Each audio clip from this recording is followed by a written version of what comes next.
Maternal and newborn health care is of particular importance to Uganda. With an estimated total fertility rate of 6.06 children per woman, Uganda has the fourth highest total fertility rate in the world.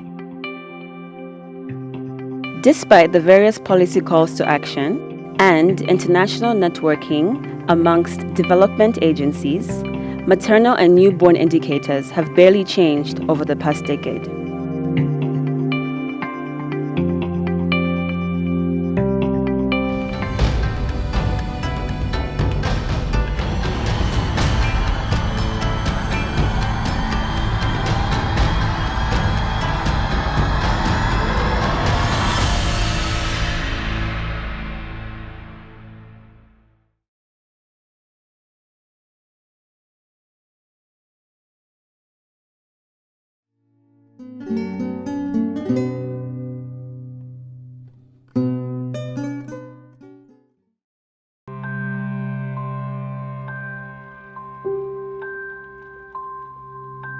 The small district of Kibuku in eastern Uganda has a population of about 200,000 residents. It is largely a farming community. The last 3 years have been phenomenal, especially for women in this district. There is new hope for maternal and newborn health, and that hope is poised to be long-lasting. For the first time ever, maternal and newborn health is a community agenda in this district. And for the first time in a long time, caregivers and facility managers in this district are more responsive to the care needs of pregnant women. These are new winds of change, the new hope. A study codenamed Maternal and Neonatal Implementations for Equitable Systems Manifest is behind these new winds of change. Manifest was implemented by Makerere University School of Public Health in partnership with the districts of Kamuli, Kibuku and Pallisa in eastern Uganda. The aim of the project was to reduce maternal and neonatal death by tackling both demand and supply side constraints. The participatory action research approach, engaged, allows for the participation of different stakeholders at several levels to promote local ownership, use of local resources and structures, and subsequently sustainable project activities and outcomes. This is the first time we used this approach. I think we have been specifically using health workers, realizing that, I think health was a duty of health workers. And probably that is the reason as to why for a long time we have been struggling with poor maternal child health indicators. I want really to appreciate this model that Manifest has adopted, where we do joint implementation of activities. I like two major things about Manifest, at least conceptually. One, the issue of self-help, whereby it was making an effort to empower communities to help themselves, especially on issues on pregnancy, care during labor, and after birth. I think that brings a major difference, that maternal health is not just an issue for the woman, but if it becomes a community issue, I think that is important.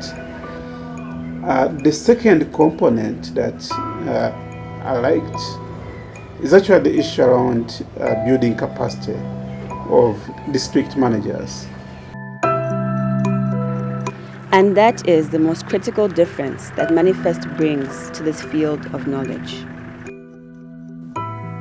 Manifest aims to prepare the community to play their role towards birth preparedness and ensuring safe motherhood, to strengthen health service delivery, and to rekindle leadership at all levels of health service delivery chain. The outcomes of the study were to improve knowledge and awareness of maternal and newborn danger signs among women and their partners, improve newborn care practices at community and facility level, increase maternal and newborn service utilization, increase savings and transport accessibility for maternal health.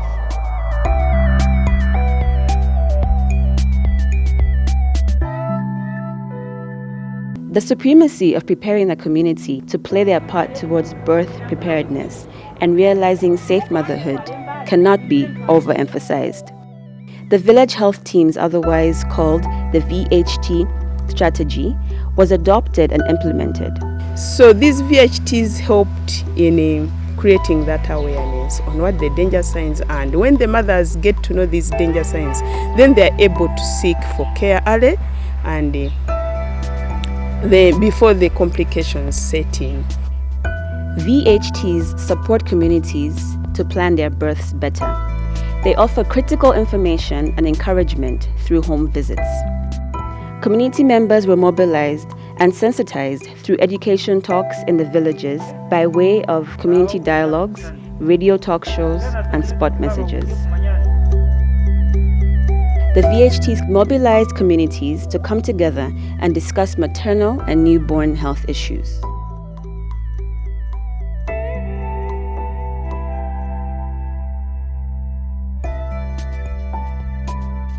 The delay in arriving at a health facility for care has been acknowledged as a leading non-clinical factor in maternal and newborn mortality.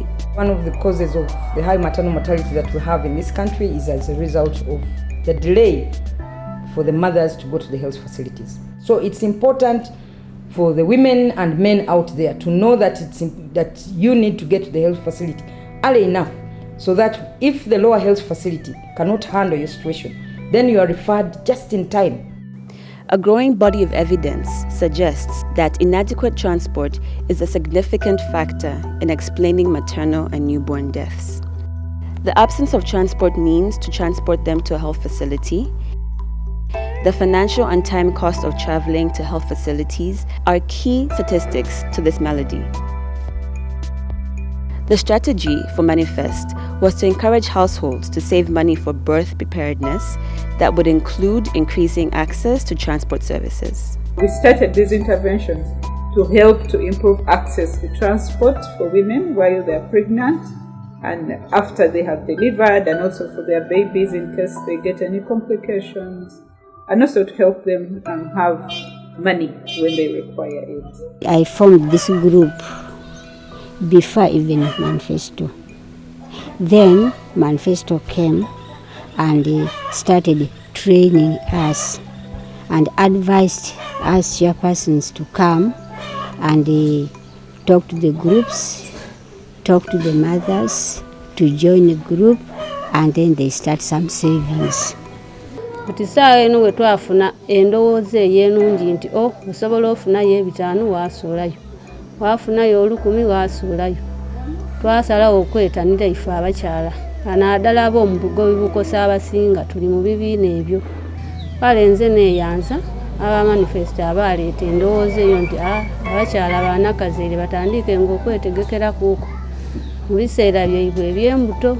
Nakibona nga bw'otereka ssente mu kibiina wazira kikaluba obwetaavu obufuna mu bwangu ate n'abasawo otuukayo bali nga weeteeseteese bakukola ku mu bwangu.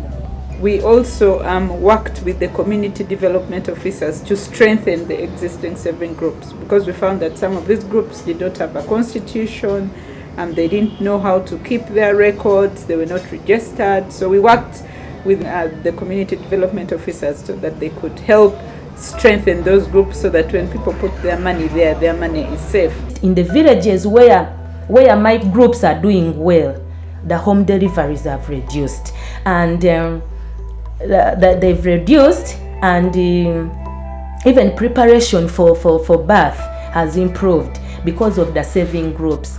I have very many new groups that want to join Manifest because they've seen the way the other groups that have been involved, how they are doing their things, and they're admiring them. The groups were encouraged to work with these existing transporters, some of whom were already members of these saving groups, yet others were encouraged to join. Nakavuga kabebida ekuna moiza abalwaire abanyinyere kuba nti kulwala abo tubamanyure n'omuwendo bangi. But is the border the most ideal means of transport for a pregnant mother? In case of an emergency, then this mother won't be able to sit on a border. There is a need for proper referral transport.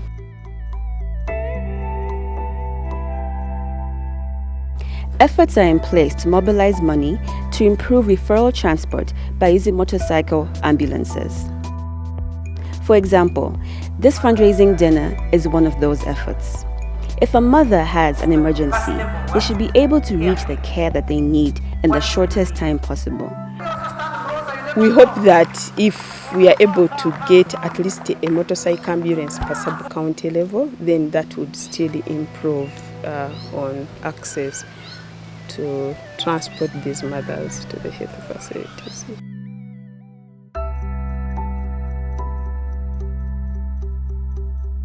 The health system strengthening component of Manifest has emphasized the following: improving skills of health workers and managers through trainings, support supervision, mentoring, recognition of good performance of health workers through biannual symposia, and provision of essential or basic equipment for maternal and newborn care. The entire goal of the other components was making sure mothers or expectant women make it to the facility. Now the goal of the facility health system strengthening component was to make sure that the system is ready to receive the mothers who are coming in big numbers. Provision of essential or basic equipment for maternal and newborn care. So these things have helped us a lot in that we are able now to resuscitate the babies very well, and we are able to conduct deliveries properly. I remember very well at the time the project started, we even had no BP machine. And right now we have patients who get who have a preeclampsia and eclampsia. I don't know what would have done if these things were not there. The other change which I see is that pantograph use has gone up.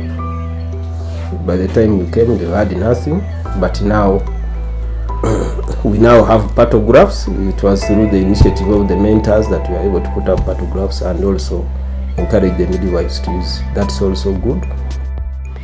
A selection of primary healthcare providers, as well as managers, were trained in technical skills to improve on their abilities to provide quality maternal health services. For example, one of the core courses we learned was principles of health services management. That before you evaluate what you are doing, you have to have a plan in place. And it helped me to draw the plans for the health facility. Above all, district leaders such as the district health officers undertook a diploma course in monitoring and evaluation. This would help them use data in decision making. We have been able to realize how much this data is important and how much we can achieve things just by using our data. In terms of collection of data now, we have even established a data center for the health department. I have a fully fledged room with IT equipment purely for data. In addition, experts undertook mentoring of primary health workers in specific skills such as managing postpartum bleeding and resuscitation of newborns. Mentorship was a follow-up after we had trained the health workers, giving them updates in maternal and newborn care so that we could have continued contact with them and continue building their knowledge and skills for the provision of health care for the mothers and the babies. Mentorship has really helped in these health facilities to promote the issue of the teamwork. If you want to improve on something, there must be what? A team. team building is one of the fundamental principles in what? In quality improvement. And now we have these teams. Similarly, adding experts to the local supervision teams to strengthen the quality of support supervision to lower primary healthcare facilities was undertaken. By the end of the project, we worked with the support supervisors at the district level, and we told them you're not going to achieve a lot of progress with support supervision unless you tone down on the criticism and you tone up on the appreciation. So it was a collegial kind of supervision, but it was also an action-oriented supervision. To motivate the primary health workers, a biannual health worker symposium in which they shared their experiences and got rewarded for outstanding performance was introduced and implemented in all the 3 districts. I appreciate the symposium. We did the symposium under manifest, and they equipped us with the lighting system. Before we were using phones to conduct delivery, and if it's a PD, you need to put the phone in your mouth to give you light.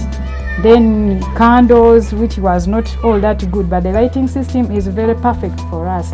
Actually, even the mothers themselves are comfortable. Minus a torch, delivery would be hard.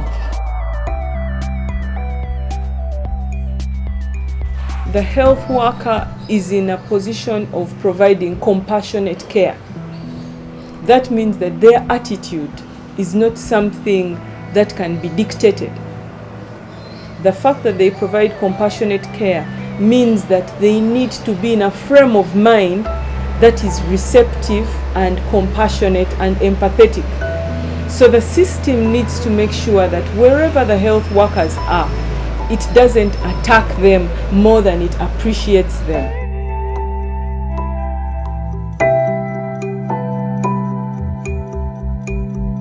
To me, that was very important, the way really we involved all key stakeholders in taking a decision, in contributing some resources. For example, I remember in one of the districts, the RDC helped to make sure that the radio sensitization, the radio talk shows are free. We found that there are a lot of resources within the community. Politicians are a huge resource. They will speak and the community will listen. The politician will say, it is not safe for you to deliver at home, and the mothers will respond by going to a health facility. I want to thank a manifest because when you came, the mobilization that we did, the stakeholders meetings we have had time without number, the community engagements we have had to have these mothers mobilized in circles, small savings groups, to ensure they're able to save and to plan for their own welfare. I think that was a very sustainable idea. We think that the use of saving groups and using these saving groups to save for health is a concept that can actually be scaled up. We think that communities, households can be encouraged to save some money for health, to put aside some money particularly for their health. For me as a district health officer, it is obvious this has worked. The manifest program and people in academia, you can go ahead and do the tests. I don't know, Z test, T test, multiple regression, and removing possible confounders. I really don't care about the tests. But for us, this has worked. For the 4 years that we've been running on the project, we've seen great changes in the attitude of the health workers, mainly because they get rewarded, not just a reward, someone says, doctor, that made me really happy. So it has changed the attitude, and once our attitudes change, then people work like something is their own. We have made lots of progress under this manifest project. Maternal and newborn health outcomes definitely include strengthening the health system as a whole was critical to this improvement. We would like to see such a model adopted by many stakeholders, communities, politicians, health workers, managers, VHTs, administrators, serving groups, as well as transporters. All played very important roles in creating a more responsive health system for the communities. Manifest yields useful insights for health policy planners for maternal and newborn programming. The use of a multi-sectoral approach to address barriers that hinder access to maternal and newborn healthcare is quite resourceful.